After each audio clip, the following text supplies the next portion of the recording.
Alright, man, like Raspect, Fyabinghi, where I going from? I'm there.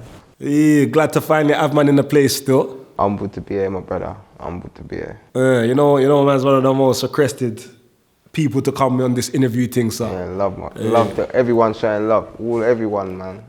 And even the haters too, cause like I said to them, I ain't got no hate to give you back. For your hate, so I give you love as well, you know what I'm saying? Large. That's a good philosophy still.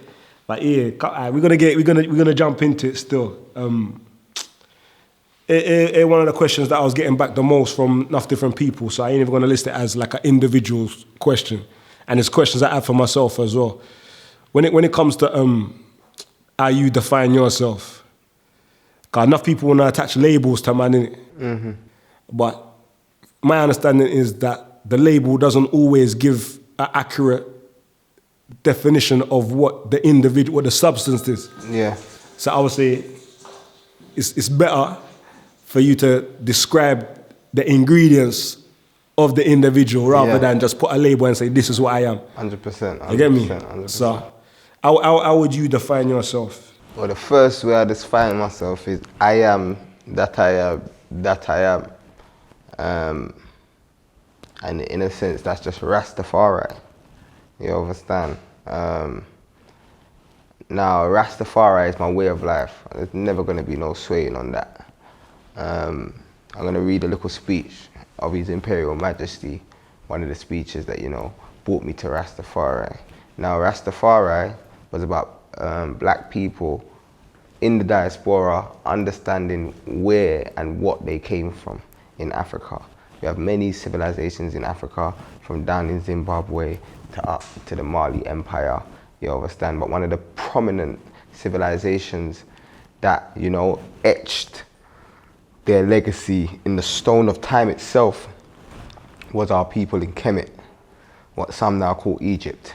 Now the people of Kemet, they told you where they came from, and they said they came out of Kush. Anyone who studies Kemet will tell you that the people of Kemet said they came out of Kush. They didn't say they came out of Libya, they didn't say they came out of Jerusalem, Saudi Arabia, they didn't say they came out of Spain, they didn't say they came out of China or America or England. They said they came out of Kush, which is Ethiopia, Abyssinia. So I am a Kushite, because the people of Kemet came from Kush, and Rastafari deals with Ethiopia. And Kemet being Kush is like the spiritual base, and Kemet was like the mental. It's where it's like, if you know, from Ethiopia, when they went up to Sudan, there's more pyramids in Sudan than there is actually in Egypt. And you can see the actual building process that our people went through when going through Sudan, and it's like they mastered it in Kemet. So Kemet is very important, especially if you're talking about what we built physically, but Kush is a spiritual core of that. So let's start with Rastafari, and then I'm going to go into some Kemetic spiritual philosophies as well. But let's start with Rastafari. His Imperial Majesty himself. And this, when you talk about this as Rastafari, everyone who calls Rastafari has to adhere to these words. You understand? So the temple of the Most High begins with the human body. So you hear people saying your body is a temple. That's one of the scriptures. Your body is a temple of the Most High. You understand? So it says the temple of the Most High begins with the human body, which houses our life, essence of our existence. Africans are in bondage today because they approach spirituality through religion provided by foreign invaders and conquerors. We must stop confusing religion and spirituality.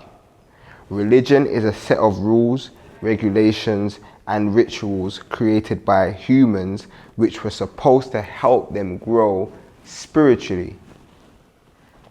Due to human imperfection, religion has become corrupt, political, divisive, and a tool for the power struggle. Spirituality is not theology or ideology, it is simply a way of life, pure and original as was given by the Most High. Spirituality is a network linking us to the Most High, the universe, and each other. As the essence of our existence, it embodies our culture, true identity, nationhood, and destiny. A people without a nation they can call their own is a people without a soul. Africa is our nation and is in spiritual and physical bondage because her leaders are turning to outside forces for solutions to African problems when everything Africa needs is within her. When African righteous people come together, the world will come together. This is our divine destiny. Yeah, and I fully back those words 100%. You know what I'm saying? Even when you look at like Yahshua, who they call Jesus, he was spiritual before the religion was created. You know, the Prophet Muhammad, peace be upon him, you understand? He was spiritual before the religion was created in the form that they see it today. You know, Bilal, spiritual. You understand? If you look at, you know, His Imperial Majesty, spiritual. You know, but you can even go to, you know, Buddha, you know, the Guru Nanak. You understand? You can go and you can see these people are spiritual people. You know what I'm saying? The religion came after the spiritual being, and the religion is there to help guide you. For example, my Muslim brothers, Ramadan's there to remind them. So during Ramadan, you're meant to be praying, you're meant to be fasting, you're meant to be getting closer to God, but it's like it's a time that's been set. So just in case, like, you know, you got caught in the world, there's now a specific time for you to get closer to God. That's a positive thing. You understand? So I'm not saying that religion doesn't have positives, but I'm saying the way that religion is being used, and even Muslims can tell you, you understand, Christians can tell you, you understand that there's people who use their religion for political causes, yeah? So, but I deal with it as an individual. Spirituality is at the core of that. We connect with each other, that's why do you think a Christian can like get on with a Muslim?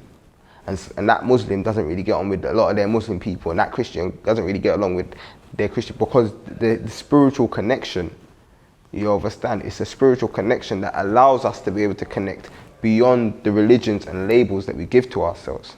Yeah. You know what I'm saying? I'm going to ask you about that still in terms of, cause even a tune where you're done, where you say, as it goes, no man, the Prophet said, no man is better accepting piety. Yeah, so it's a thing of, regardless of what man's saying they are, how your actions get carried out defines who you really are. That's it, bro. Yeah, so that's the feeling I'm getting. So in that sense, what is Rasta Livity? Okay, so Rasta Livity, yeah, is natural first. So we believe that it's the original way of life. The reason why we grow our hair, you understand, is because the first man didn't have no comb and scissors. So when you're looking at Rasta, you understand, you're looking at man in his natural form. Enough people are afraid of the dreads, you understand? Because it's like looking at yourself in the mirror, you understand?